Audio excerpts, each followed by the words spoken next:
over het coronavirus. Hoe pakken we samen het coronavirus aan?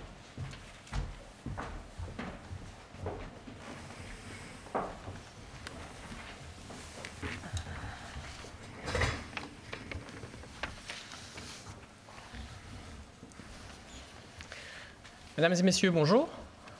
Bienvenue pour ce nouveau point d'information. Nous sommes le vendredi 9 mai.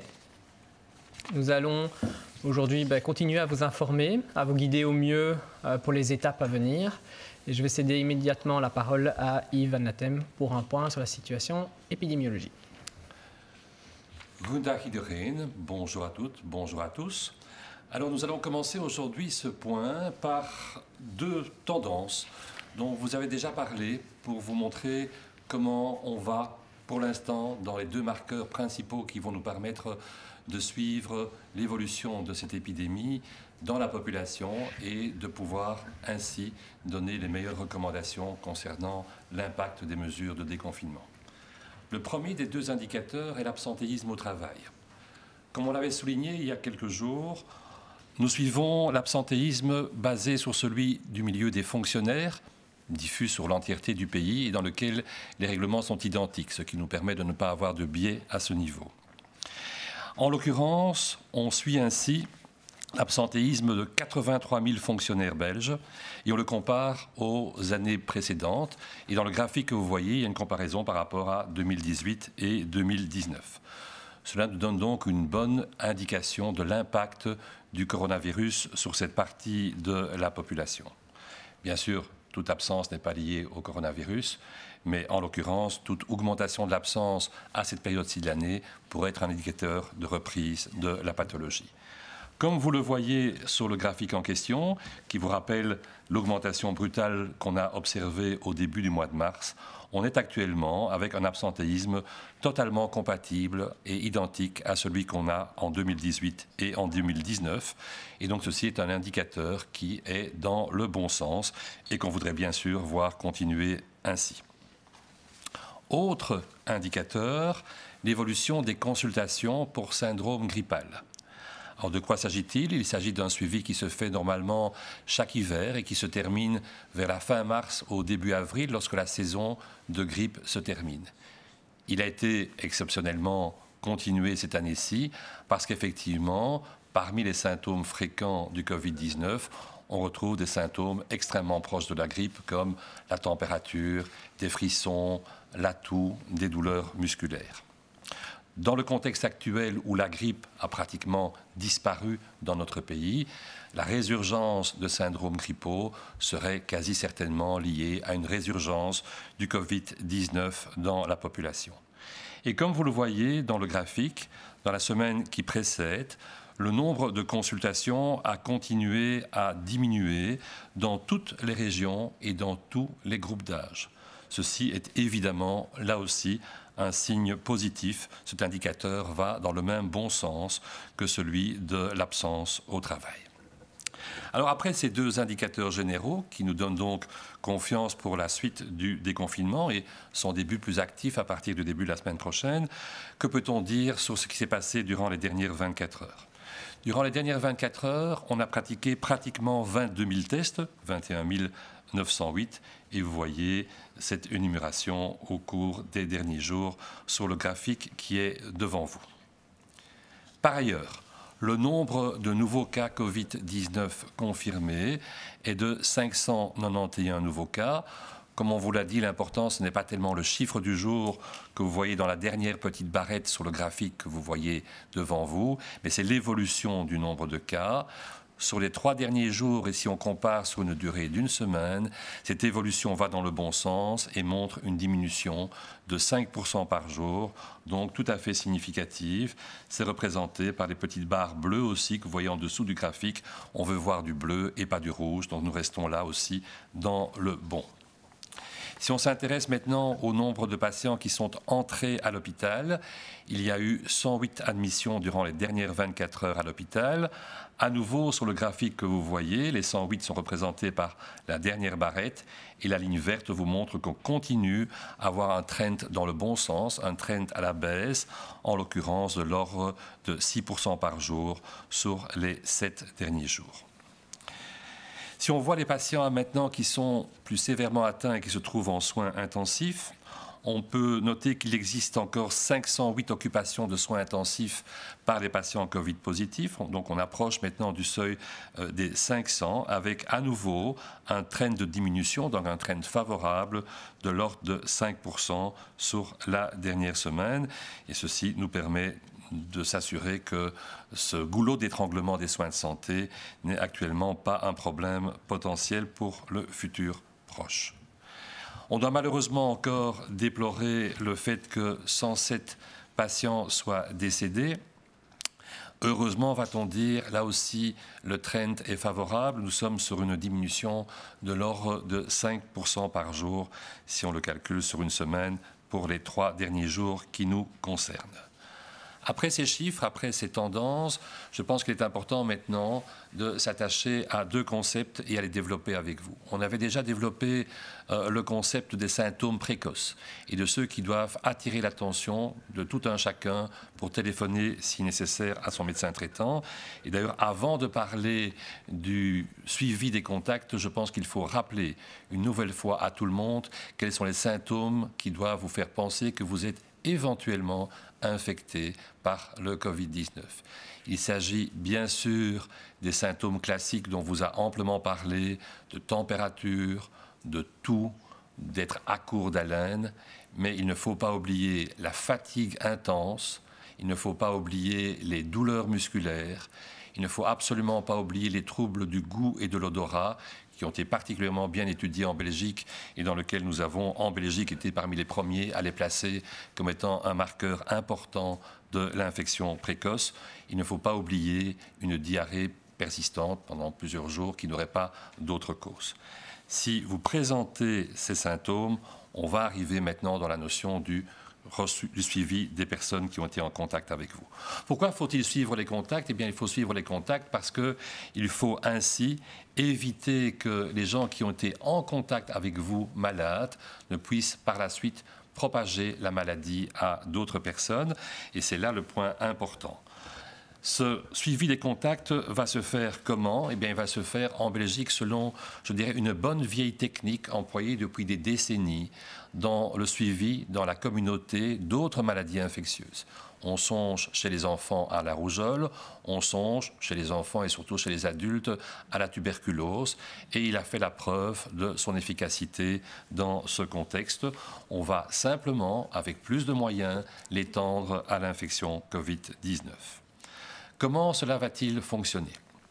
Eh bien, si vous présentez des symptômes, et on les a revus ensemble il y a quelques instants, vous allez, 1, rester à la maison, et 2, téléphoner à votre médecin traitant. Je dis bien téléphoner et ne pas aller le voir. À ce moment-là, votre médecin traitant va voir si oui ou non, d'après lui, ceci peut correspondre à une infection Covid-19. Il va donc vous donner, s'il le pense, le conseil de venir soit le voir lui, soit un centre de prélèvement de manière à faire un test permettant de mettre en évidence la présence du virus au niveau de vos voies respiratoires supérieures, de la bouche et de l'arrière du nez. Vous irez le faire à un moment bien précis chez lui ou au centre en question et ce sera la seule sortie avec un masque qui vous est alors autorisé. Vous allez rester chez vous et attendre pendant 24 à 48 heures le résultat de ce test. Vous ne serez pas seul chez vous, je pourrais me permettre de dire, parce que vous avez une famille éventuellement. Et si vous avez cette famille ayant été par définition en contact étroit avec vous pendant les jours précédents, va être considérée comme étant un contact à haut risque. Elle était à moins d'1,50 m de vous, elle était longtemps en même temps que vous dans la même pièce. Et donc ces personnes vont elles aussi devoir être isolées à domicile. Lorsque le test va revenir et que son résultat montrera soit qu'il est négatif et ce sera une certaine libération pour tout le monde, soit qu'il soit positif, il va donc confirmer à ce moment-là le fait que vous êtes réellement infecté par le Covid-19. Le médecin, à ce moment-là, va donner votre numéro de téléphone à ce centre de contact. Et ce centre de contact va prendre contact, c'est l'occasion de le dire, avec vous. Il faut insister sur le fait que pour toute la Belgique, ce seront les mêmes numéros qui seront employés et que seuls les numéros en question sont habilités à vous demander des informations et à vous poser des questions. Ces numéros sont le 02 214 19 19, 02 214 19 19, ou par SMS au 88 11. 88 11. Ces centres vont vous poser des questions sur les contacts que vous avez eus pendant les dernières 48 heures. On sait que c'est le moment où on est le plus sujet à transmettre la pathologie. Pensez donc peut-être déjà, pendant le temps où vous attendez le test, de faire une liste des contacts en question avec le plus d'informations pratiques, leur numéro de téléphone par exemple, ou leur adresse, pour pouvoir le donner au centre téléphonique qui vous contactera si vous êtes Covid positif au prélèvement. Pendant ce temps-là, bien sûr, vous restez à la maison, le médecin restera en contact avec vous et il verra le suivi de votre pathologie. Il est important de rester chez soi et le fait de rester chez soi permettra bien sûr d'éviter ainsi de transmettre la pathologie à d'autres personnes. Ce sera le cas potentiellement des contacts aussi. Le centre téléphonique discutera ce point avec eux. Je sais que beaucoup d'entre vous sont inquiets sur la confidentialité des données qui seront ainsi diffusées, si on peut dire. Alors quand je dis le diffuser, je le mets entre guillemets exprès, parce qu'il faut bien savoir que, ce centre de prise de contact se fait avec des personnes qui sont formées et qui ne peuvent pas diffuser l'information, que la base de données est une base de données sécurisée aux services de santé de notre pays. Elle n'est pas quelque part diffuse dans un cloud qui pourrait ainsi y être piraté, par exemple, et que ces informations sont des informations qui sont couvertes par le secret médical. Donc elles ne seront pas diffusées et pas employées à d'autres fins que celles de déterminer des personnes qui pourraient avoir été contaminées. Pendant ce temps-là, bien sûr, il n'y a pas à tergiverser, il faut continuer à appliquer les mêmes précautions que les précautions que vous savez, c'est-à-dire se laver les mains, rester à distance sociale et rester bien sûr à la maison, rester à distance sociale à l'intérieur de la maison par rapport aux autres personnes. C'est une première information et je pense qu'elle est importante. Il faut bien comprendre l'utilité, mais aussi la sécurité de ce système de contact par rapport à vos données privées qui sont extrêmement importantes. Un deuxième point, je pense qu'il est important d'éclaircir aujourd'hui, c'est cette notion de silo, ou je préfère peut-être le mot de bulle, qui a été évoqué, puisque nous allons pouvoir étendre notre bulle à partir de ce dimanche à d'autres personnes. Effectivement, les foyers vont pouvoir rencontrer d'autres foyers. Alors quand on dit d'autres foyers, c'est un nombre limité de personnes, puisqu'on l'a bien dit, au total, on pourra ainsi rencontrer, et c'est une sorte de contrat tacite, seulement 4 autres personnes et pas un nombre plus important de personnes. Le but, bien sûr, en limitant ces contacts, c'est de limiter la propagation du virus. Une première chose, c'est de se dire que vous n'êtes pas obligé de rencontrer des personnes. Je sais que beaucoup d'entre nous ont envie de rencontrer des personnes, mais le fait de pouvoir rencontrer jusqu'à 4 autres personnes n'est pas une obligation. Si vous vous sentez plus à l'aise en ne le faisant pas, ne le faites pas, vous n'y êtes certainement pas forcé. Il faut savoir qu'en augmentant ainsi l'impact de sa propre bulle, on va essayer de ne pas augmenter et donner une voie royale au virus pour se propager dans la société. Et donc c'est quelque chose qu'il faudra extrêmement limiter par votre propre volonté. Il n'y aura pas de surveillance policière ou autre. C'est un contrat que vous faites par rapport aux autres et par rapport au bien-être et à l'hygiène de la société globalement parlant.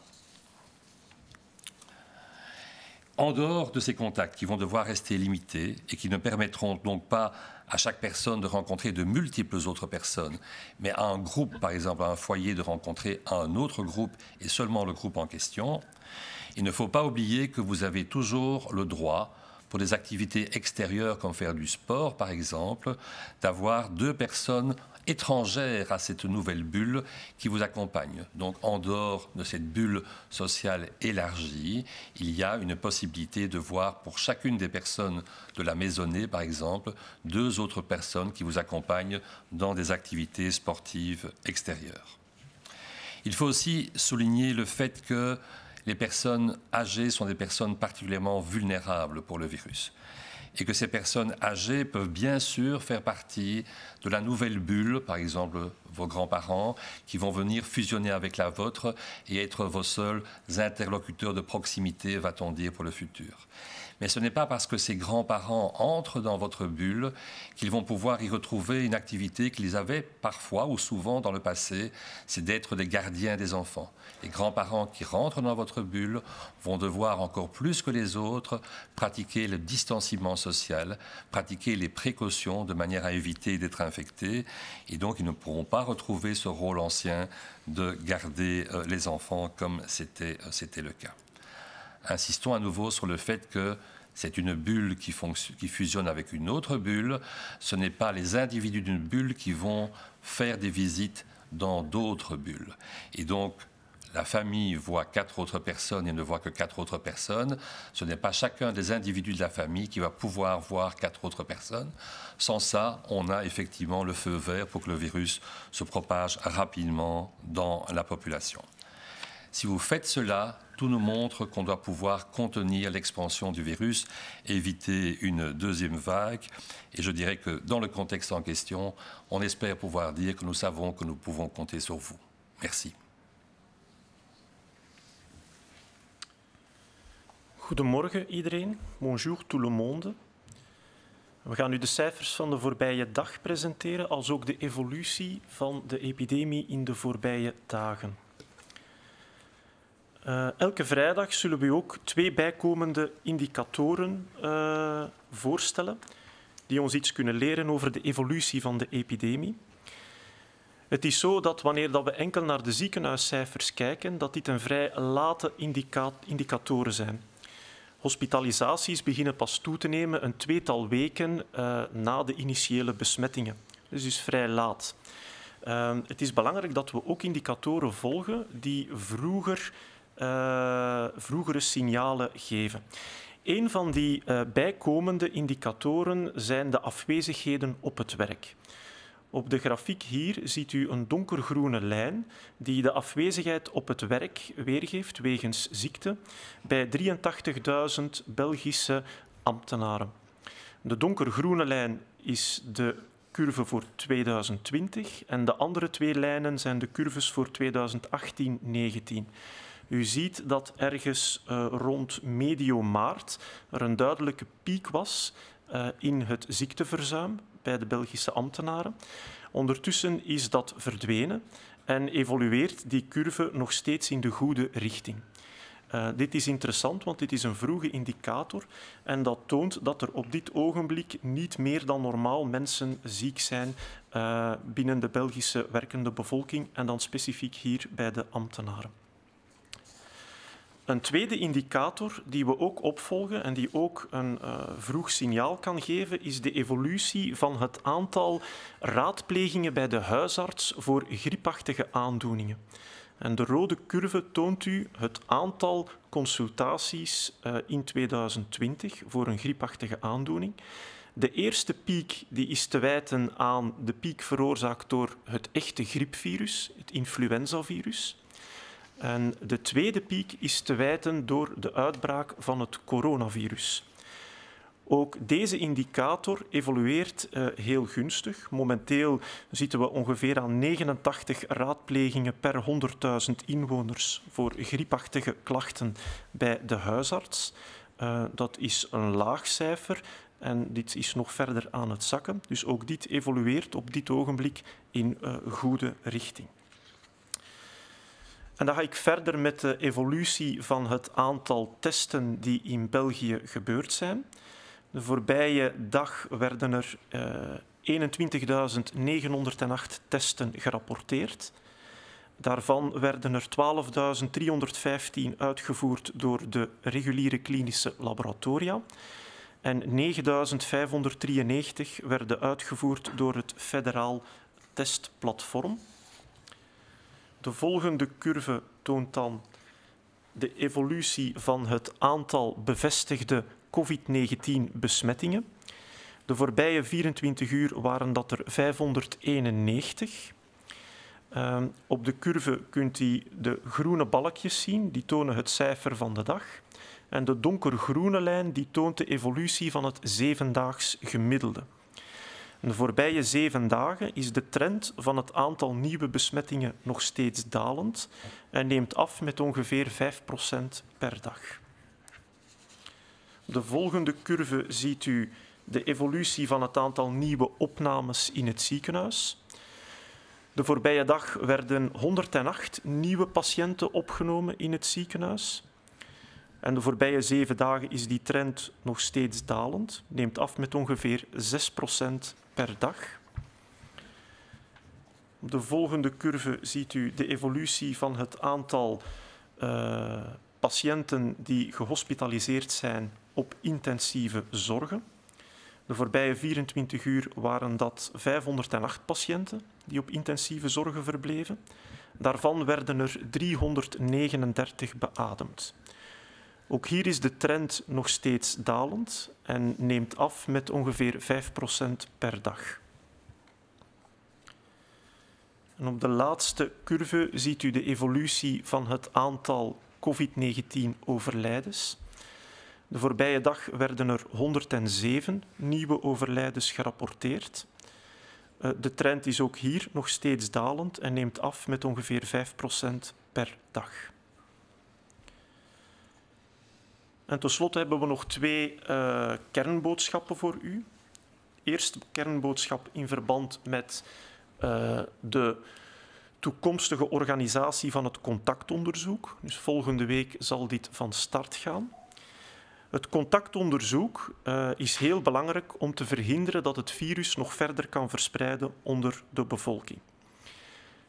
Die methode van contactonderzoek is niet nieuw. We voeren dit eigenlijk al decennia lang uit voor ziektes zoals mazelen en tuberculose, weliswaar op veel kleinere schaal. Nu gaan we dit ook beginnen uitvoeren voor COVID-19 op een veel grotere schaal. Hoe gaat dat precies in zijn werk? Wel, alles begint natuurlijk met iemand die ziek wordt. En de symptomen waarvoor u moet opletten hebben we in het verleden al opgesomd. Zaken zoals plotse erge vermoeidheid, plotse spierpijn, het verlies van geur en smaak, maar ook symptomen zoals koorts, hoesten, waterige diarree, die niet kan verklaard worden door een andere oorzaak. Dat zijn alarmsignalen en dan is het belangrijk dat u onmiddellijk thuis blijft en uw huisarts belt. De huisarts kan dan beslissen om u al dan niet te laten testen. Wanneer de huisarts vermoedt dat u werkelijk COVID-19 hebt, is het ook belangrijk dat uw huisgenoten thuis blijven. Zij hebben immers meestal dicht contact gehad met u en zijn dan waarschijnlijk ook besmet. Wanneer de test positief blijkt te zijn, dan betekent dat dat u het virus hebt. En dan gaat uw dokter vragen om uw telefoonnummer te mogen doorgeven aan de contactonderzoeker.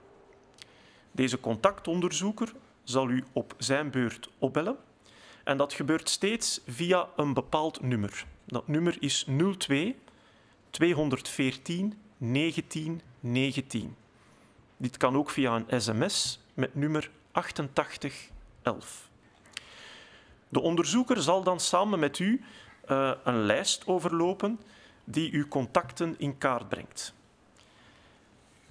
En dat zijn de contacten die u gehad hebt vanaf 2 dagen voor het begin van de symptomen.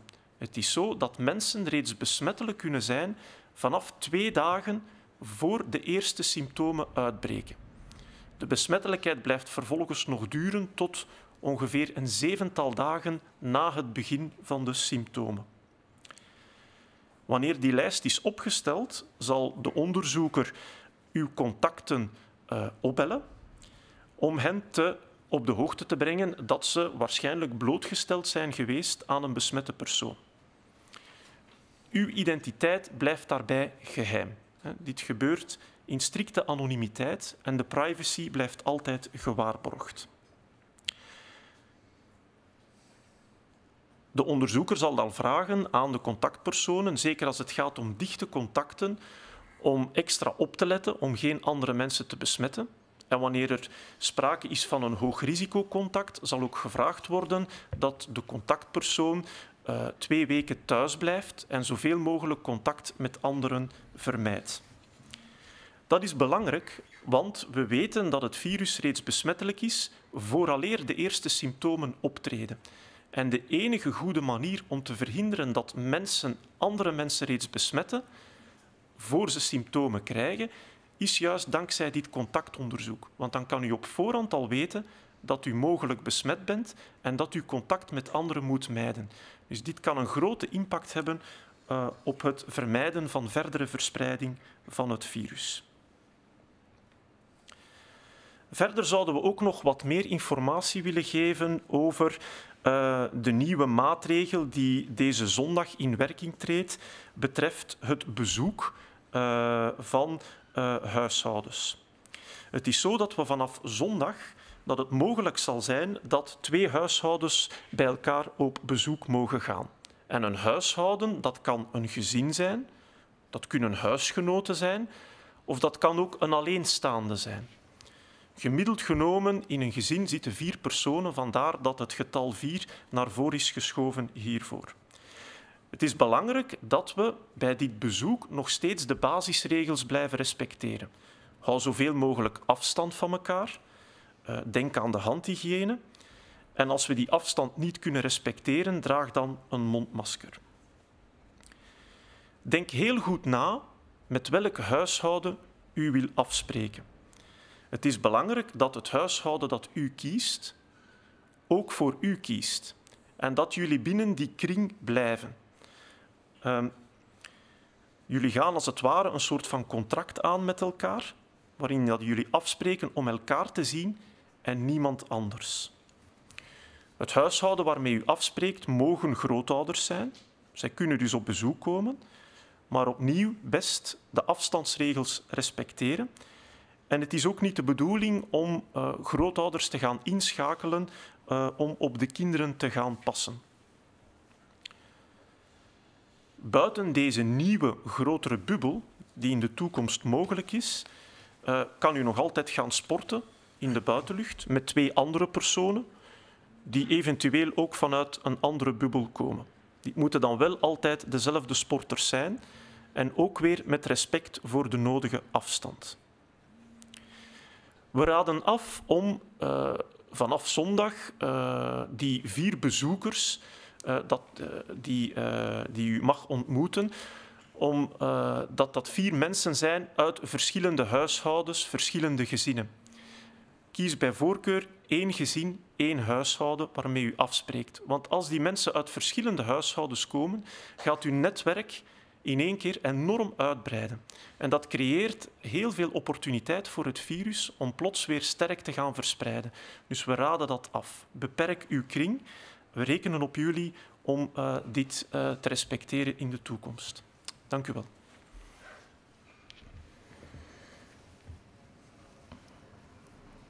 Bonjour à tous et toutes. Aujourd'hui, nous souhaitons reprendre et réaffirmer les propos que vous venez d'entendre de nos experts, car c'est essentiel pour nos comportements à venir.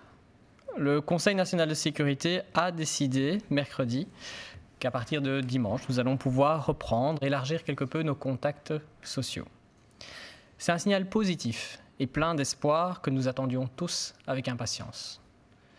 C'est une première étape prudente vers plus de contacts familiaux et de contacts sociaux. Cela donne une possibilité de revoir à nouveau les membres de notre famille, nos amis, mais bien sûr en respectant ces réflexes de santé publique que nous avons acquis ces dernières semaines. L'adaptation prudente de ces règles ne peut pas et ne doit pas vous donner l'impression qu'il y a un feu vert pour fixer à présent des rendez-vous de manière illimitée avec les membres de votre famille et vos amis. Si nous faisons cela, nous allons donner au virus le champ libre pour pouvoir se propager à nouveau sans entrave, sans grande difficulté dans notre société. C'est ensemble que nous devons veiller à avancer étape par étape de manière sécurisée. Personne n'a intérêt à ce que, dans plusieurs semaines, nous soyons à nouveau confrontés à une courbe exponentielle du virus et à de nouvelles mesures renforcées. Certaines mesures, il est vrai, ne sont pas évidentes à contrôler et à vérifier, notamment par les services de police. Mais ce n'est pas là le plus important. Le plus important, c'est que nous avons tous la possibilité de contrôler nos propres comportements. Et les virologues pourront observer nos comportements lors de ces rapports journaliers, malheureusement avec 2 semaines de retard. Et donc c'est pour ça que nous devons tous, maintenant, veiller à nos comportements qui, eux, vont déterminer la courbe. À chaque étape de ce processus de levée progressive des mesures, nous ne pourrons réussir que si chacun prend ses responsabilités. Nous comptons, comme nous avons pu le faire ces dernières semaines, depuis le début, sur cette solidarité et sur une citoyenneté responsable. C'est la seule façon que nous avons tous ensemble de réussir, alors faisons-nous confiance pour y parvenir. Les commerçants et les autorités locales ont aussi pris maintenant différentes mesures nécessaires pour permettre lundi la réouverture de différents commerces. Cela sera aussi à nous d'adopter de bons comportements, d'agir de manière raisonnable pour que cette nouvelle étape se passe aussi de la manière la plus sécurisée possible. Alors profitez de ce week-end, profitez des vôtres et avançons étape par étape, comme nous l'avons déjà expliqué, pour que nous puissions élargir nos espaces de vie tout en veillant à la santé les uns des autres. Ensemble, nous savons que nous pouvons le faire. Merci. Goedemorgen.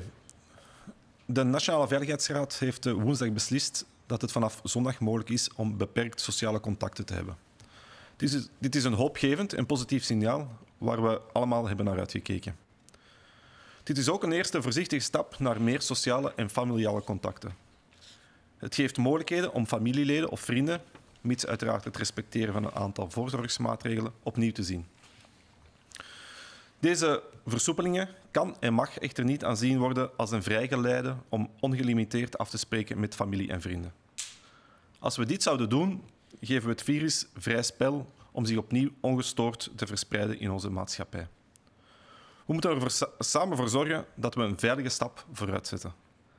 Niemand is er echter bij gebaat dat we binnen een paar weken opnieuw worden geconfronteerd met een stijgende curve en de daaraan gekoppelde maatregelen.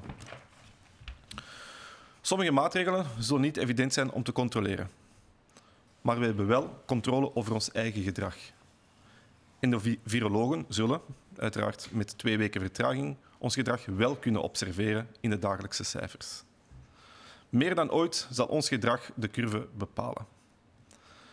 Elke stap in dit afbouwproces zal enkel kunnen slagen als iedereen zijn verantwoordelijkheid opneemt. We rekenen op de solidariteit en de burgerzin van iedereen. Enkel zo kunnen we hier samen uitkomen. Ook de winkeliers en de lokale besturen nemen de nodige veiligheidsmaatregelen om de opening van de winkels op maandag vlot en veilig te laten verlopen. Het is nu aan ons om op een verstandige manier om te springen met deze aanpassingen van de coronamaatregelen. Geniet van het weekend. Stap voor stap gaan we veilig vooruit. Dan kunnen we nu overgaan tot een aantal vragen die gesteld zijn door de journalisten. Welke plaats zou de serologische test kunnen innemen in de exit-strategie? Is er al een zicht op de duur en de sterkte van de immuniteit na een infectie? Wel, serologie zal een plaats kennen in de toekomst. Sowieso gebruiken we nu al serologie voor bevolkingsstudies. Dus het gaan opvolgen op regelmatige basis van hoeveel mensen zijn in totaal al blootgesteld geweest aan dit virus. We hebben al metingen gedaan in het verleden. Er gaan nieuwe metingen komen in de toekomst. We weten dat ondertussen Bij de mensen die bloed geven via het Rode Kruis, ongeveer 4% daarvan reeds is blootgesteld geweest, reeds is geïnfecteerd geweest met het virus. We verwachten dat dit nog gaat stijgen in de toekomst. Dus dit is een zeer belangrijke indicator die we opvolgen en daarvoor hebben we die serologietesten nodig. Anderzijds kan serologie ook gebruikt worden als een aanvullende test voor de diagnostiek, zeker in het ziekenhuis. Soms is de PCR-test negatief, omdat de patiënt al in een vergevorderd stadium van de ziekte zit. En dan kan serologie een aanvulling zijn om de diagnose te stellen. Serologie kan ook nuttig zijn in het kader van arbeidsgeneeskunde, om blootstelling op de werkplaats te gaan bewijzen. Ik denk dan in het bijzonder ook in de zorgsector. Dus dat zijn allemaal toepassingen en die gaan in de toekomst ook gebruikt worden. Betreft de duur van de immuniteit, daar tasten we nog een beetje in het duister. Het virus is te nieuw. De eerste besmettingen dateren nog maar van in China van december. Dus we weten niet precies hoe lang die antistoffen aanwezig blijven. Antistoffen zijn ook maar een deeltje van de immuniteit. Dus het is niet omdat iemand lage antistoffentiters heeft dat die niet beschermd zou zijn. Er zijn ook nog andere aspecten van de immuniteit die we niet meten. Ik vermoed dat mensen die antistoffen ontwikkelen een zekere bescherming zullen hebben, zeker tegen ernstige ziekten. Misschien niet noodzakelijk tegen een tweede infectie. We weten met andere coronavirussen dat mensen kunnen opnieuw besmet worden, ondanks dat ze antistoffen hebben. Maar meestal verloopt die besmetting heel mild en wordt men daar niet erg ziek van. Maar dit is voor dit virus eigenlijk nog onvoldoende in kaart gebracht en we moeten daar de studies van de toekomst ook nog wat voor afwachten.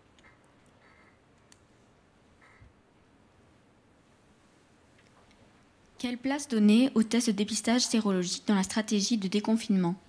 Quels éléments avez-vous sur la durée et le degré de l'immunité après une infection? Alors, les sérologies sont une procédure tout à fait normale et habituelle dans le suivi des maladies infectieuses, de manière globale, et tout particulièrement des épidémies.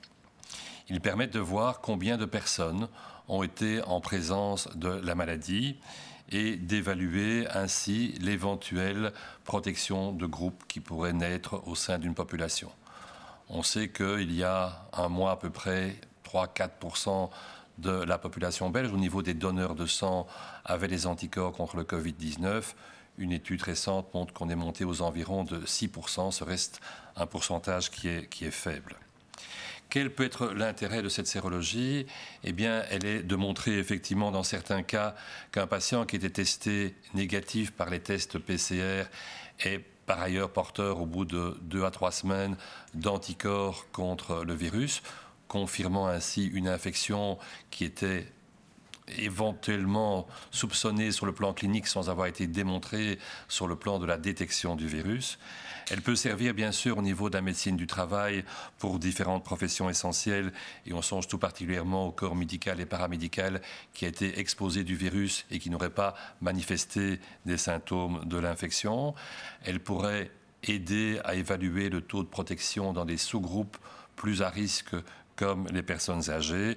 Et bien sûr, comme on l'a évoqué, elle est importante pour voir si une certaine immunité de groupe s'est installée. Quelle est la durée de cette protection? On n'en sait encore rien, il faut être clair. Cette maladie est toute récente, elle est née, si on peut dire, pratiquement au début de 2020, fin 2019. Et donc, il est impossible de savoir si la protection sera là pour quelques années ou pour plus longtemps. Ce qu'on peut en tout cas espérer, c'est que les gens porteurs d'anticorps fassent éventuellement une maladie, mais une maladie moins sévère, moins importante que s'ils n'étaient pas porteurs d'anticorps. Tout ceci ne sera déterminé et compris qu'au suivi des années qui vont être devant nous. Il est actuellement trop tôt pour savoir l'intensité et la durée de cette protection.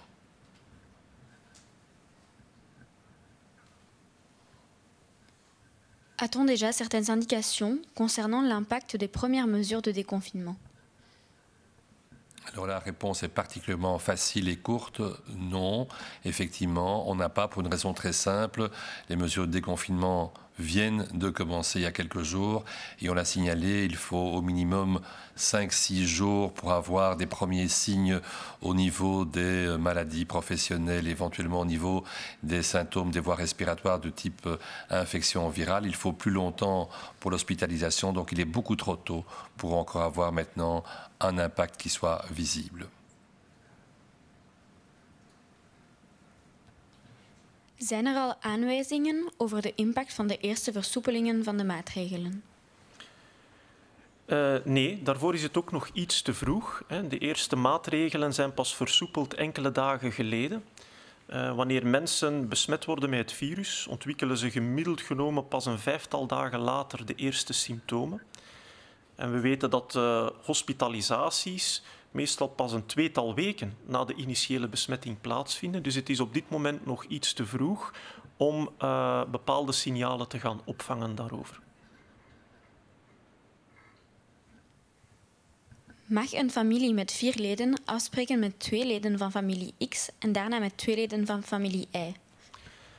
Wel, we zouden dat liefst willen afraden. We hebben dat eerder al uitgelegd, dat we aanraden en er de voorkeur aan geven dat je afspreekt met leden van 1 ander gezin. Dus kies goed het huishouden waarmee u afspreekt en dat huishouden kiest dan voor uw huishouden en blijf binnen die vaste kring. We raden af om met mensen af te spreken die uit verschillende huishoudens komen, omdat op dat manier uw netwerk sterk uitbreidt en de mogelijkheden voor het virus om te gaan verspreiden sterk toenemen. Dus bij voorkeur kies 1 specifiek huishouden.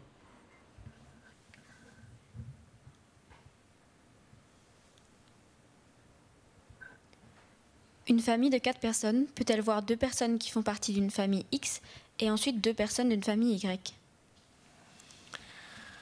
Alors, le principe, comme on en a parlé il y a quelques minutes, c'est d'essayer de limiter au maximum les contacts en question.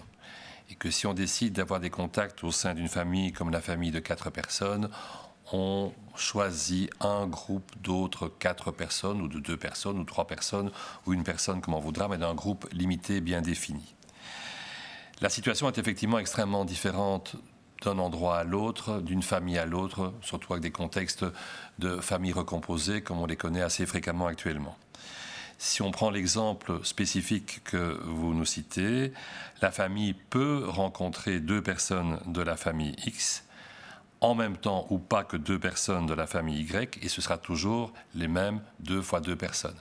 Elle peut les rencontrer simultanément ou elle peut les rencontrer séparément. Un jour, les 2 personnes de la famille X, un jour, les 2 personnes de la famille Y, mais elle ne pourra pas rencontrer d'autres personnes de ces familles ou d'autres familles. Merci à tout le monde d'avoir suivi ce point d'information. Merci de vous informer pour mieux comprendre et surtout pour mieux agir à votre niveau. On se retrouve lundi à 11 h et nous serons là pour toujours vous informer et surtout vous accompagner dans ces étapes petit à petit. Geniet van het weekend en stap voor stap gaan we veilig vooruit. Dank u wel.